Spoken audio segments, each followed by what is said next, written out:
I want to live my life.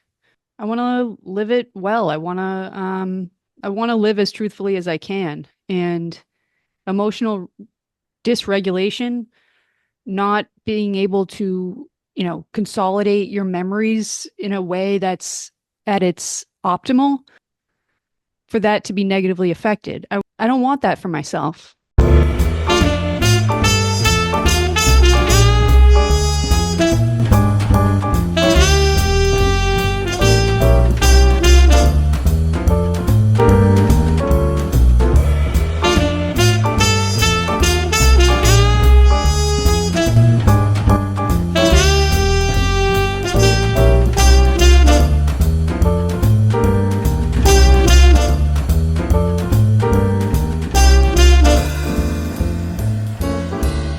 All right, we got another episode of Intellectual Dummies. We got an update episode from our marijuana episode. We got the same participants. One decided he was going to make a life change and appear on the episode.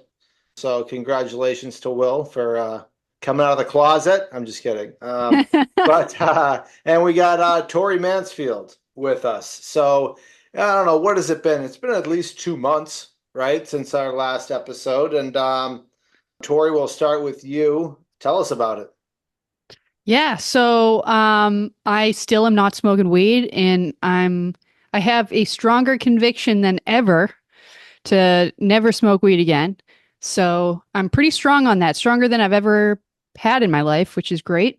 But what happened was I I think it was like the week or something after I think Trump got assassinated. Not assassinated. He got the attempt on his attempted assassination, and I started getting very angry. And usually, I could smoke weed, and it would help kind of sedate me if I was ever like really that angry Mm. or pissed off, especially when it comes to politics. And I didn't have that option, and so um, I also had really crazy dreams. And I still am having very wild dreams, which I love. And yeah, I had a very strange dream because I was glued to my phone for a while after that event, and it was a kind of a disturbing dream. And I decided to just get off social media entirely, and that's what I have done. And I've kind of found my way back to God. I've believed in God. I've known God for like a while, but I've kind of hid from him for probably maybe like a year or so. And I was smoking a lot of weed. And so it's helped me because through God, I can regulate my emotions better. And I think also with not smoking weed, I found out that this was after that smoking weed actually negatively affects it suppresses REM sleep, and which is very important for your mental health. It's it's your ability to dream. I always thought that I just wasn't remembering my dreams, but it was actually suppressing my ability to dream. And weed also, so it negatively affects emotional regulation and negatively affects memory consolidation. And so when I found that out, that's when I became a lot more convicted in never smoking weed again because I'm a pretty emotional person as it is. So I need as much regulation as I can. And memories are important. I mean, memories are what orient us in the world, it's what kind of helps us make sense of the world. And to think that I was negatively affecting that by smoking weed. I don't want to like consciously do damage to myself or put myself on a bad route in life. So yeah, so I've been a lot more mentally healthy.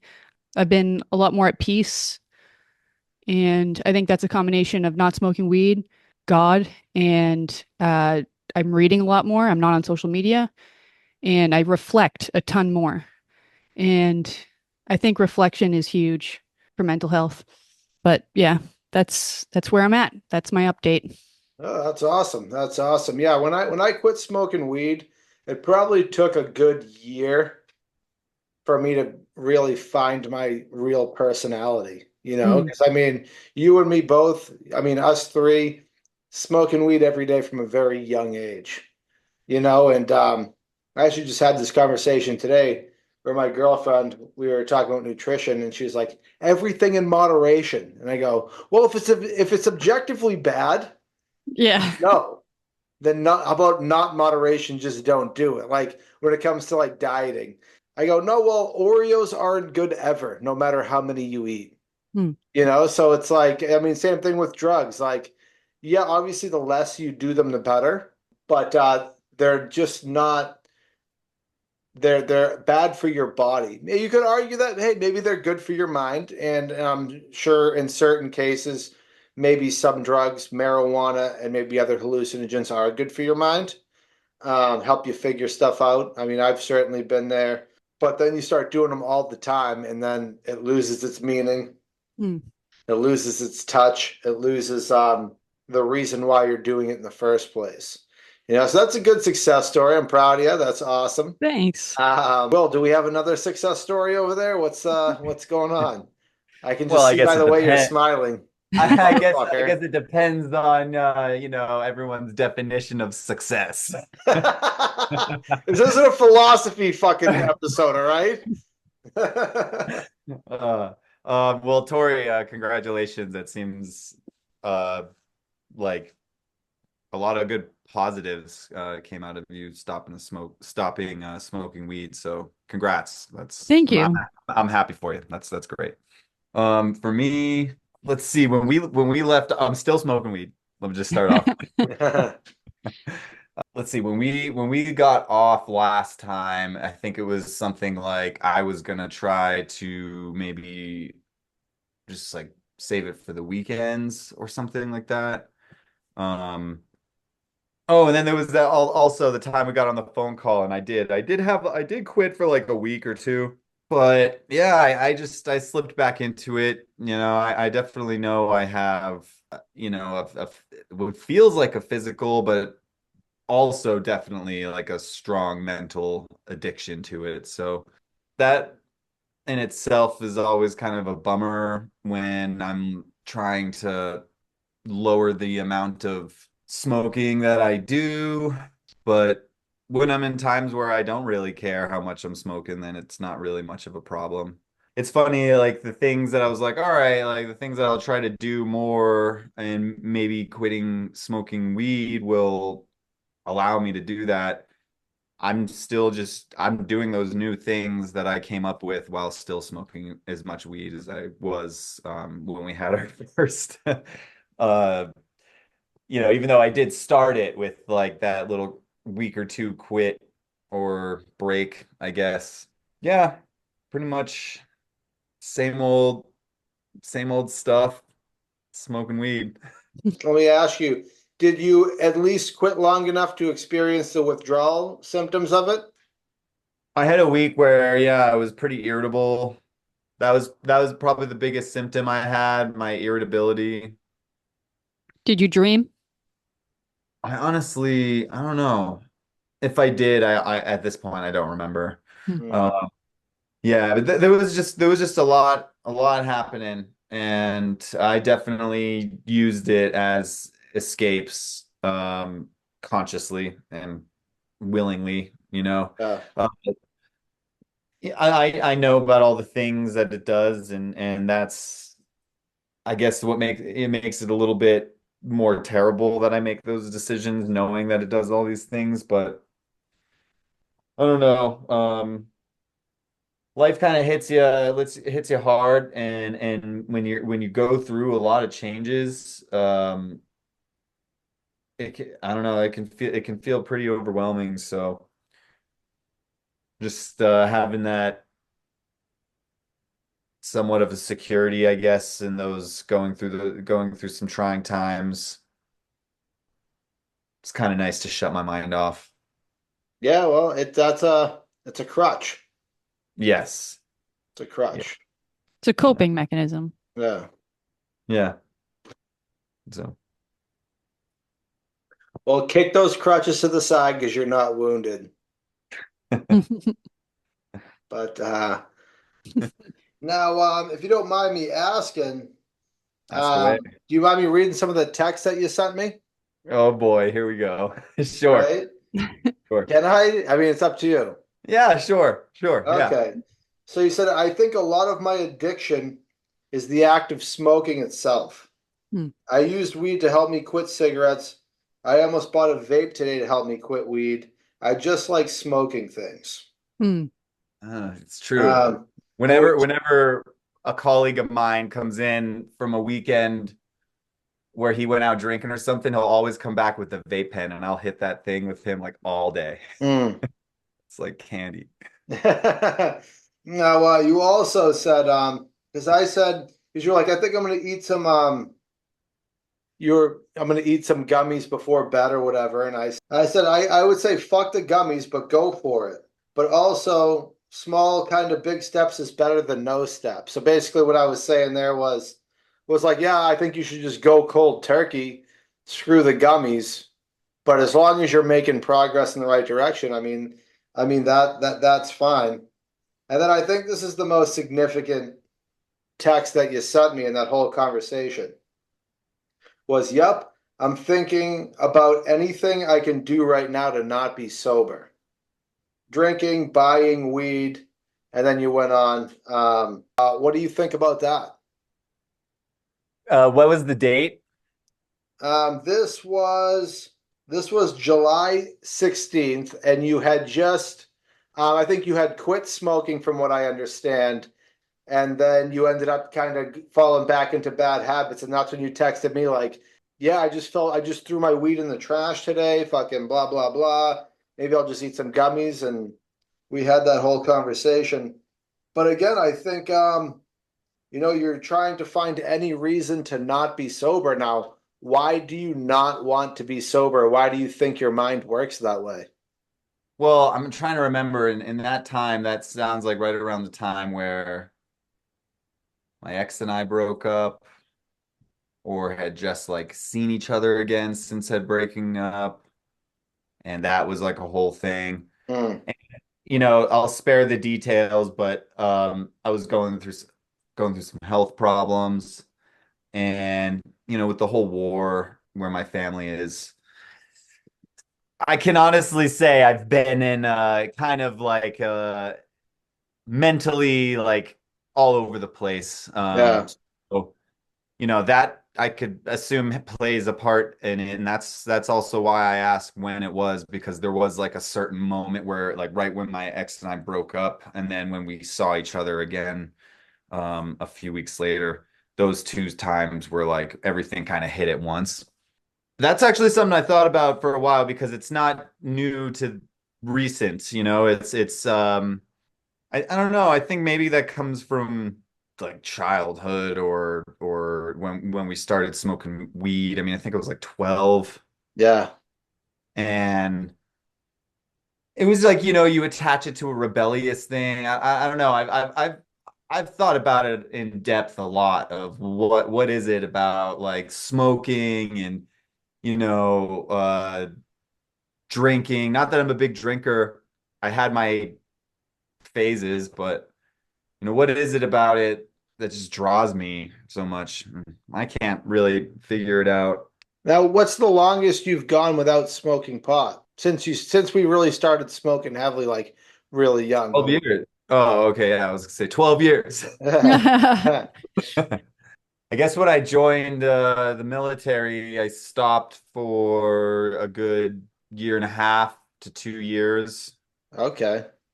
And then I had like you can sprinkle in some 6 month breaks and 3 month breaks here and there. But the most recent time, other than recent, like the couple weeks here or whatever. Oh, I did actually have to stop for like 2 or 3 months going from one job to another, but I as soon as I did my drug test and all that, then I was back to smoking. But Now, did you notice a difference in yourself or your personality and how you acted at all? yeah, probably. Yeah. Yeah. Definitely like I definitely enjoy myself better when I'm not smoking weed all the Mm. time. But that recent time, it was like I had to quit. So for an extended period of time, or at least like like a certain a finite period of time. But the other time that I quit, where it was my decision, that one is where I really noticed how much I enjoyed not smoking weed. Mm. So yeah, I'm just kind of waiting until I get that real like just fire and drive to not want to smoke weed. But I guess I just haven't, it hasn't like hit me hard enough to actually stop. What did you like about not smoking weed?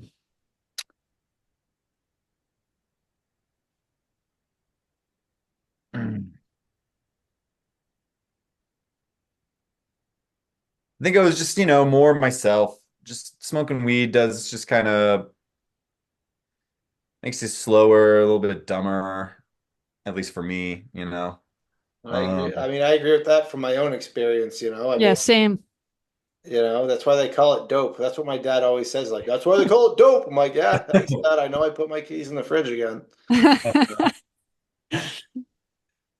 yeah, just just not really dealing with that, and that was probably the main. Yeah, I was just more my like more myself, I guess, and for other reasons, it might be a bullshit reason. So feel free to call bullshit on me, because it has been like 10 years, t yeah, 10 years since I've gotten out, but. For some of the reasons that Tori brought up, smoking weed does suppress your dreams, and I like that because I don't really like the dreams that I have, Mm. or at least that I had during the times that I wasn't smoking weed, um, for just like nightmares and shit. And it's been a while, I will say, it's been a while since I've had one, so maybe that's why I say maybe it's a bullshit reason, just an excuse. So, but.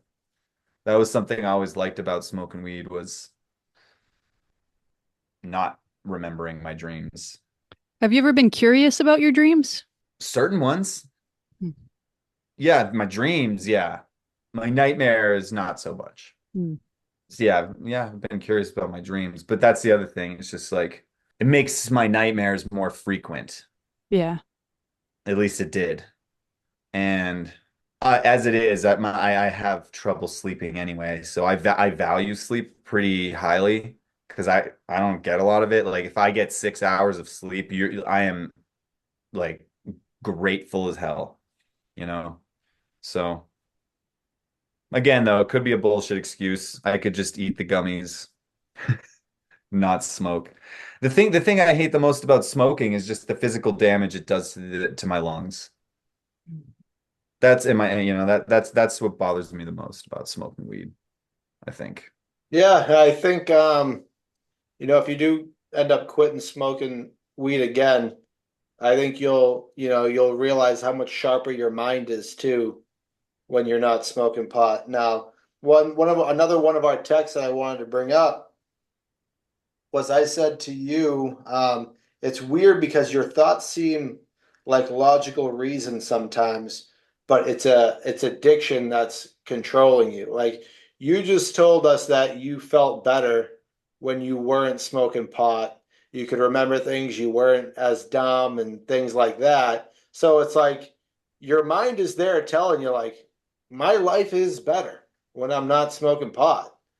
But it's the addiction that just makes you stand up, grab that grinder, fill Yeah. that bong up with water, and sit down and flick that fucking lighter. That's the addiction. But your mind, I bet you when you do that, your mind's like, oh shit, at least subconsciously, oh shit, we're doing this again. Oh fuck, back in the loop. And Yeah. because I used to do the same thing. I would say the last at least few years that I was smoking pot, I did not want to smoke pot. I was just fucking doing nothing but fucking smoking weed all day and just hanging out with my friends and fucking, smoking weed. And that was just the lifestyle, like kind of like drinking buddies. Like once you stop drinking, your drinking buddies aren't going to hit you up. I actually saw a funny meme on Instagram that was like stop drinking and you'll see who your true friends are. And then there was just a guy that was like, well, hold on a sec. You were the one that stopped drinking. Of course, no one wants to hang out with the fucking guy that's not drinking, And it's like, but at the same time, it's I don't know if you have a lot of friends out there that smoke pot, but when you're sober for long enough, at least for me, I was like, oh shit, I don't even want to hang out with stoners, because I can tell when someone's stoned that smokes a lot of pot just by the way they talk.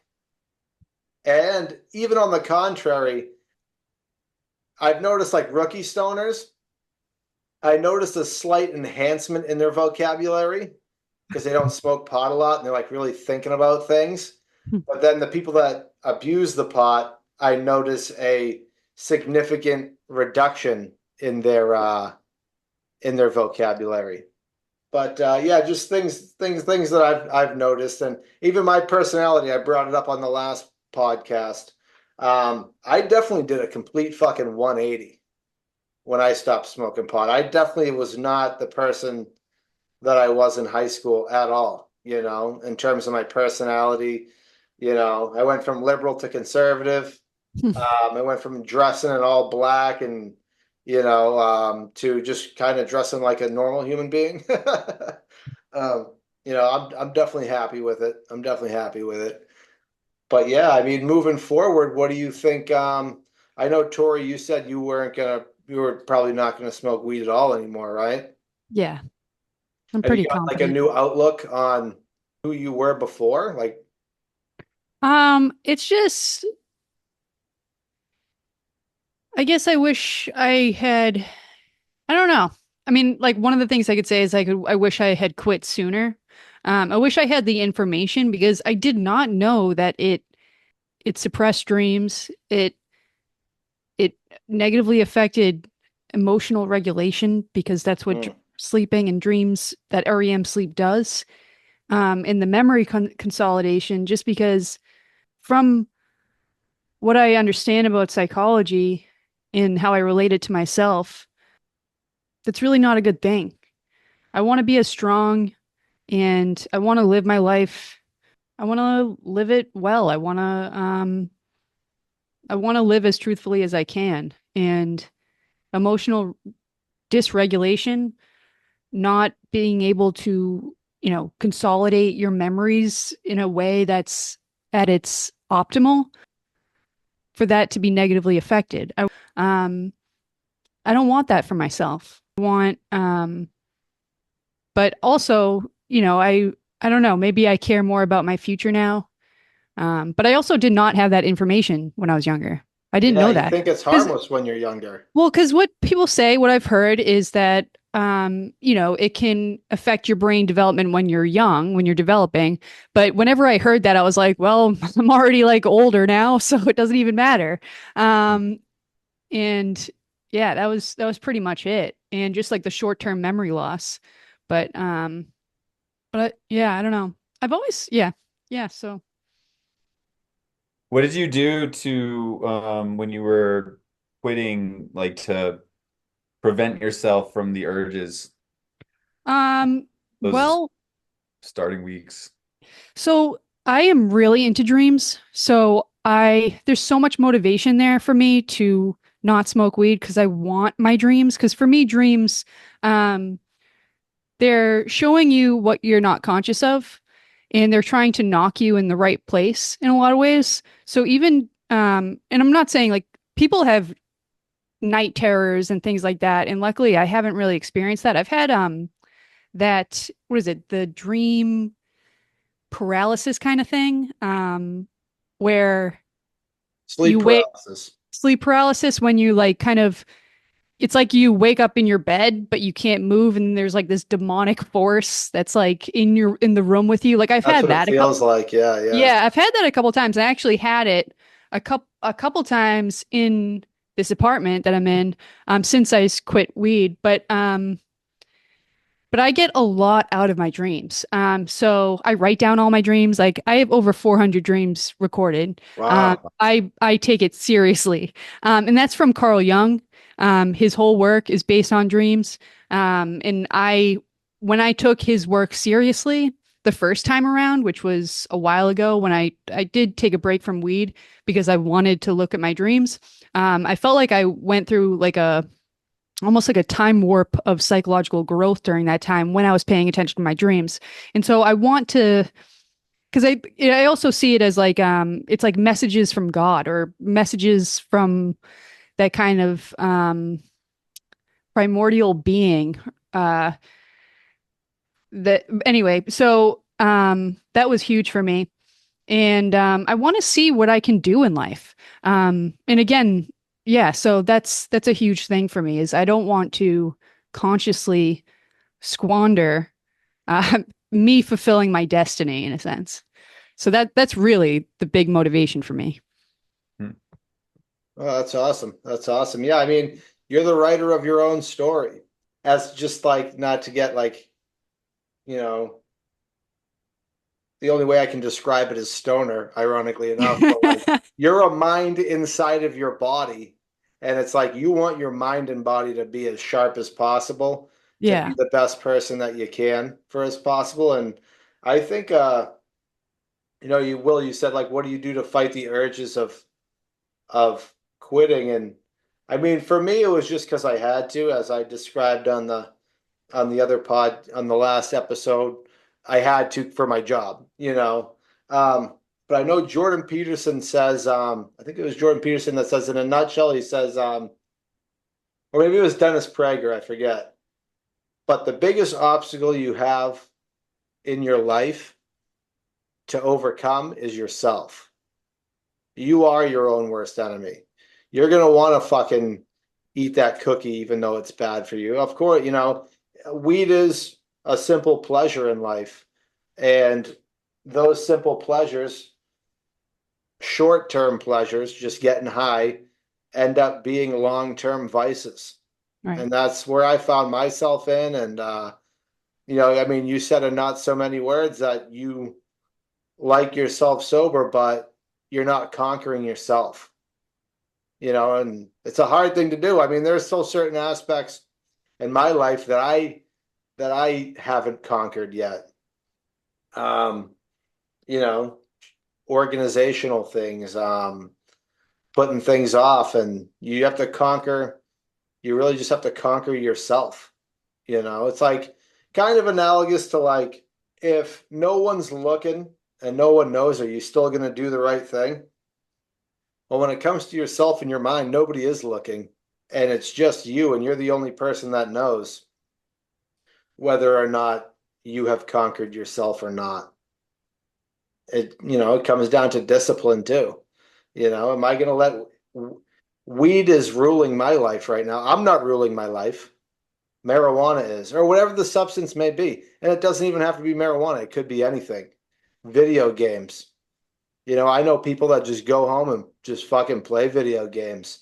And I'm like, what a fucking waste that is. Video games definitely have been created a lot of weakness in our society, I think. Another thing that people abuse because it's just mindless nothing. You should be learning something every day, but I don't want to digress too much,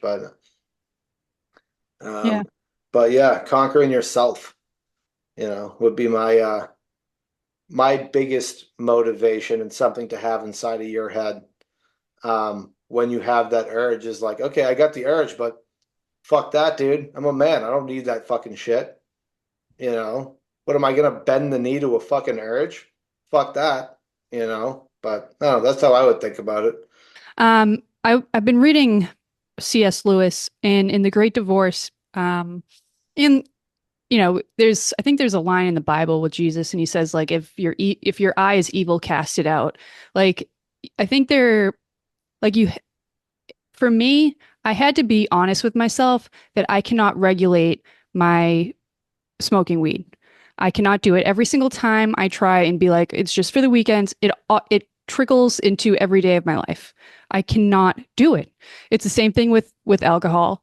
And because of that, um, I had to be honest with myself and I had to cut it out. I had to cast it out of me. And there's like a sacrifice to that. It's like taking out one of your eyes and throwing it into the fire. And so that you can continue on, so that your entire being doesn't get pulled back. In the book C.S. Lewis, The Great Divorce, there's like the I don't know if you guys have ever read it. Okay, yeah, The Great Divorce, just quickly, it's an allegorical story. And it's this guy who he finds himself in purgatory and he sees all these people, and these people are they could go to heaven. There's an opportunity to go to heaven, but they're kind of in this hellish place. And one of the characters that he meets is or sees is this guy who he sees he has like a red lizard on his shoulder, and the lizard is like whispering to him. He's kind of annoyed by the lizard, and then this like angel guy comes up to him, and he says to him, you know, do you want me to kill the lizard? And the guy's like, oh no, it's okay. I can keep him shut up. Like I'll keep him quiet. And the angel is just insistent, like being like, let me kill it. Let me kill the lizard. And eventually, the guy agrees to it because first he says, no, like I'll keep him quiet. Like I won't let him be a nuisance.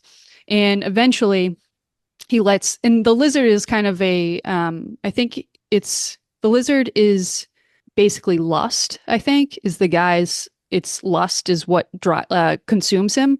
And he ends up letting the angel kill the lizard. And it's very painful. It's painful for him, and it's painful for the lizard. And then the lizard ends up being transformed into like this like gold stallion. And then the guy ends up being turned into an angel. And basically what it means, and C.S. Lewis gets at it a lot, is like when you sacrifice things for like your future, for example, you don't even have to use God, but just like for your future self, you don't actually end up losing it. It's a weird thing. It's like this kind of like riddle in life, or like this paradox where what you sacrifice you end up actually getting it back, but it's transformed. Like you don't actually end up losing, like you end up gaining in a lot of ways. I wish I could explain it more, but it's just a really good representation of it, because you see it a lot in the Bible too. Like, because I remember listening to Daily Wire, like the Jordan Peterson did something. He did like that round table. I don't know if you know what I'm talking about. I do. And they talked about how like, because there's that story, and I'm not very familiar with the Bible, actually. I'm not very familiar with the, New Testament or anything like that. And they're talking about how, like that story in Egypt where it's like that Pharaoh, God asks for like the firstborn son. Mhm. And he wants the firstborn son, and he doesn't want to give it. And so, terrible things happen. But it's always like this riddle where if you give your firstborn son, if you give this thing that you treasure, it's not actually going to be lost. It's going to be returned, and it's going to be returned in like this transformed, higher, transcendent form. And I'm just kind of, I know you're your own person, and you've got your own path. I'm just explaining a little bit of what the mindset that in the perspective that I have on it, that's really helped me. Because it's hard to sacrifice things, and when you're in the midst of an addiction, it's incredibly hard.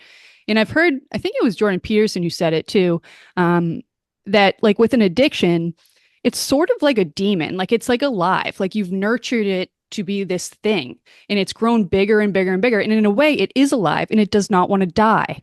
So it's going to try and undermine you and undermine your motivation, undermine your ability to kill it. It doesn't want you to kill it, because through you, it's living. And so it's going to try to trick you and try to get you to not kill it. But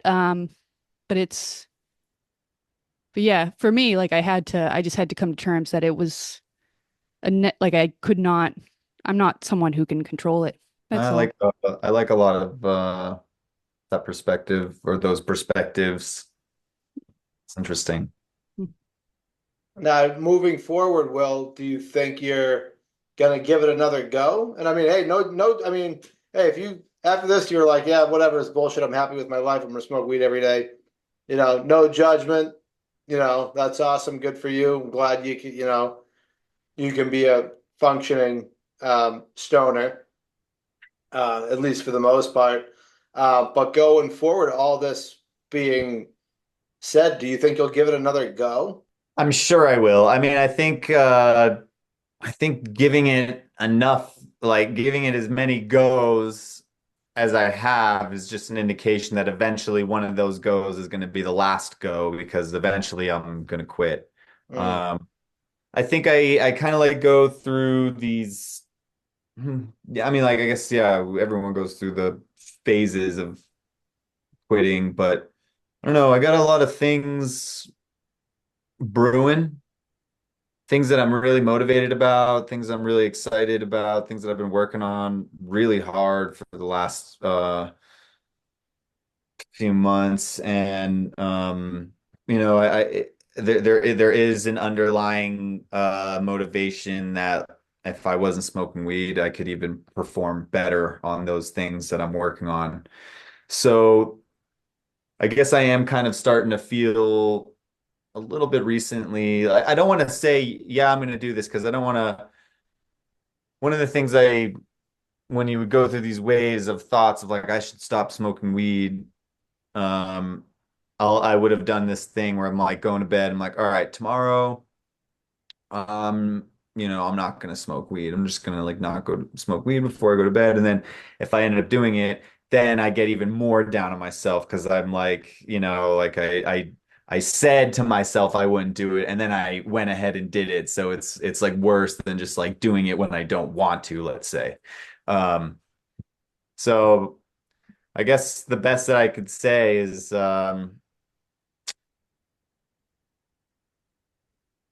think I'll get there, Nice, but man. don't think immediately. I Yeah. think sometimes you just need a different way of approaching something psychologically. You just have to like really just deconstruct whatever strategies you had before that weren't working and construct a new strategy, like just a way of thinking about things. Like, for instance, one thing that helps me, and I think this is a strategy I use for not even quitting smoking weed, but just like in general, if I have a feeling whether I'm going to get mad or an impulse for something I know is going to be, is just a short-term pleasure that's not going to help me in the long run. I just think to myself like I that old like Game of Thrones, like bending the knee. Like, are you going to bend the knee to a feeling? You can't control your feeling.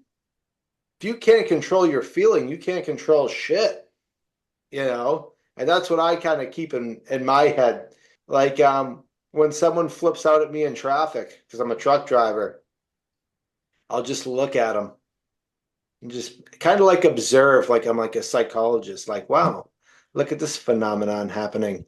Instead of not being able to control my. Now, again, I'm not perfect. And I've given people the finger and I've called their mothers terrible things, but, you know, at least, at least, you know, having a conscious effort to try and control those feelings and those urges because you don't want to, if you're not in control of your feelings and your urges, you're not even in control of yourself. And then what? Yeah. So that's kind of how I think about it. I think too, like, because you can't, to me, like, at least in my experience, because I'm a very emotional person, it's very hard for me to will emotions away. And I think with addiction too, it's incredibly hard just to will it. But I think what sometimes helps is it is kind of like a perspective change. It's like curiosity towards it, trying to get more meta with what's going on. And sometimes I enter into it. Yeah, I don't know if you're interested in psychology, but Carl Jung's really helpful. Um, and I do understand too, like how what you're saying, Will, about how, you're not really, you don't have the momentum right now to quit. And I feel like sometimes that is needed in the beginning, a bit of momentum. But I hope you do, because it's from the way it sounds like there's something deep in you that wants it. And yeah, I hope for you that you do. And I think that you have the strength in you to do it. Well, thank you. Hey, and you know what? When I post this episode, it'll either be this week or next week. Send it to your mom. Send it to your mom. Yeah, see? Why do you say that? Because his mom doesn't want him to smoke pot. Oh, okay. And I think this is a good therapeutic session. I think it'll be more pressure to maybe that's the motivation that you need. Your mom's Well, like, I mean, I can't do an impression of an old Jewish woman, but I'm sure it would sound like, see, honey, the other two quit smoking pot. You can do it too. But my mom's not from Long Island. That's funny. That is funny. Yeah, I mean, shit, she would do what you did. She'd call me and she'd be like, Will, you sound stoned. I'd be like, that's because I am, Mom. She's like, well, remember what you said on Luke's podcast? Here, let me pull it back up. Yeah, you have to do it for you. Yeah, that's really what it comes down to. And you said you wanted to open up your own gym. You'll definitely be saving more money to fucking rent a spot.